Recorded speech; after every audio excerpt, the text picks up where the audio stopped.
Welcome to the Manager Lab, where we delve into the increasingly dynamic world of talent management.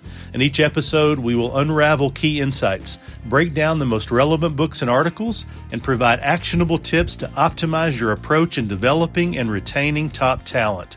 Stay tuned for a deep dive into the art, science, and strategy of unlocking your team's full potential.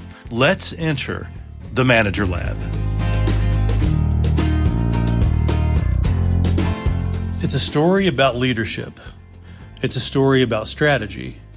But most of all, it's a story about what truly differentiates organizations in a world where products can be copied, prices can be matched, and technology can be duplicated almost overnight. And that story begins with Bob Iger at the Walt Disney Company. When Iger returned to Disney as CEO, it wasn't just a leadership transition, it was a signal. Disney had always understood something profound. People don't simply buy products, they buy experiences.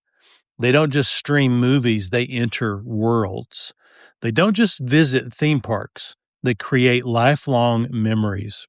The article challenges leaders everywhere to embrace what it calls experience intelligence. Now, what is that?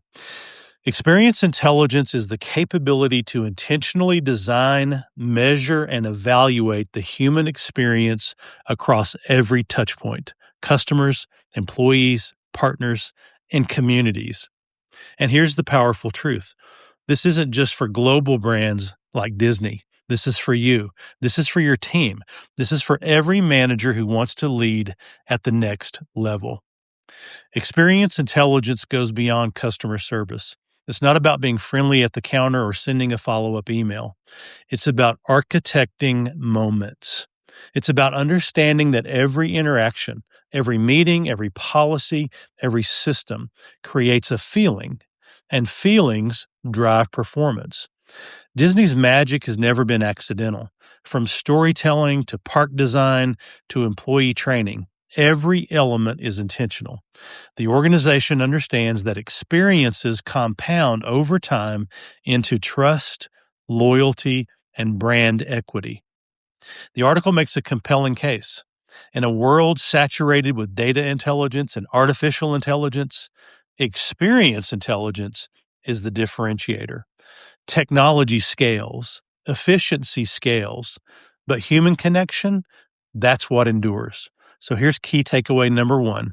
Experiences are strategy. One of the most inspiring lessons from Disney's leadership approach is this.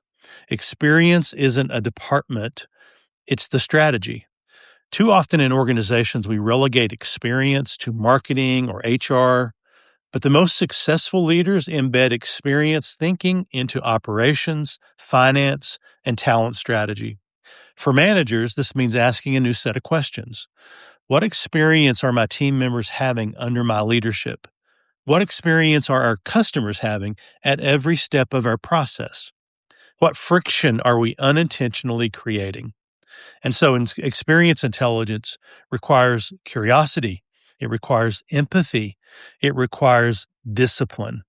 But when you build experience into strategy, performance will then follow. Key takeaway number two, employees drive the magic. Disney's brand promise is delivered by frontline employees, the cast members, the storytellers, the people who turn ordinary moments into extraordinary ones. And here's the powerful connection. Employee experience drives customer experience. If your team feels ignored, overwhelmed, or undervalued, that feeling will ripple outward. But if they feel trusted, equipped, and inspired, that energy will then multiply.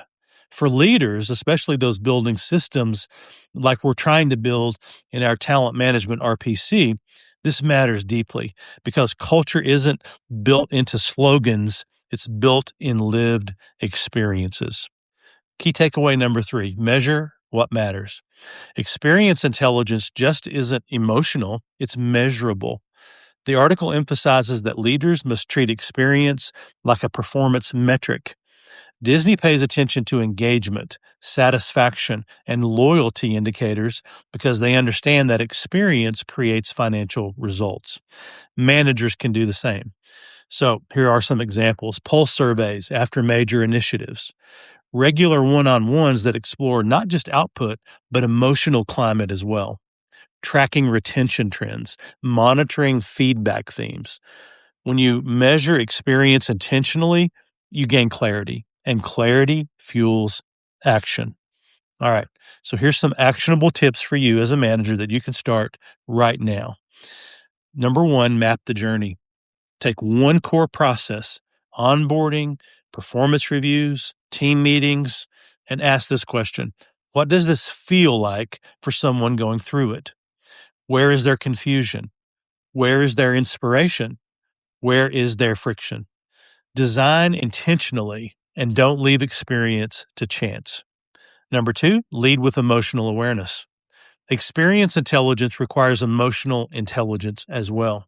In your next team meeting, pause and notice these things. Who's energized? Who's quiet? Who seems overloaded or overwhelmed? Leadership is not just about task execution. It's about reading the room and responding with care. Third tip, elevate the small moments. Disney's magic isn't just fireworks at night. It's the smile at the gate, the extra help finding a seat, the attention to detail. And we've all been there and we've all experienced that ourselves.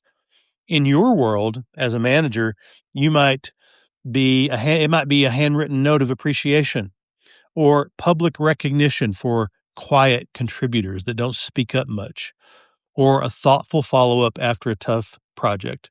Small moments compound into lasting culture. Fourth tip, align systems with experience. Policies, processes, and metrics should reinforce the experience you want. If you say you value development, is time for coaching built into schedules? If you say safety matters, do employees feel safe speaking up? So more about psychological safety maybe there than what we traditionally think of. And then experience intelligence means that alignment between words and systems really matter. Fifth and final tip, think long-term loyalty. Disney doesn't focus on single transactions. It focuses on lifelong fans. As a manager, think beyond quarterly output and think about these questions. Who are you developing into future leaders? Who are you mentoring for the long haul?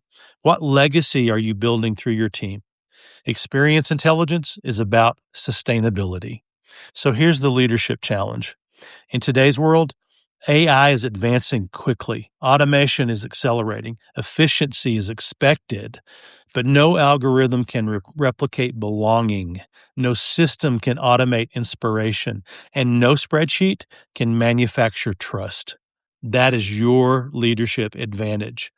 Bob Iger's return to Disney signals something profound. When times are uncertain, leaders return to fundamentals: story, people, experience. And here's the invitation for every manager listening. Be intentional about the experiences you create, because someone is forming an opinion about your leadership every single day based on you, your tone, your follow-through, and your presence. Experience intelligent isn't soft. It's strategic, it's measurable, and it's transformational. So here's the final inspiration. Imagine a workplace where employees feel seen. All employees, not just some. Customers feel valued. Managers feel purposeful. Systems feel aligned. And strategy feels human. That's not a fantasy. That's leadership by design. And Disney built an empire on experiences. You can build a legacy the very same way. Start with one interaction, one meeting, or one conversation, and design it with intention. Because in the end, the most powerful competitive advantage isn't technology. It's how people feel when they engage with you. And that is the rise of experience intelligence. Hope you enjoyed that article as much as I did. And the next time we meet in the Manager Lab, do good work.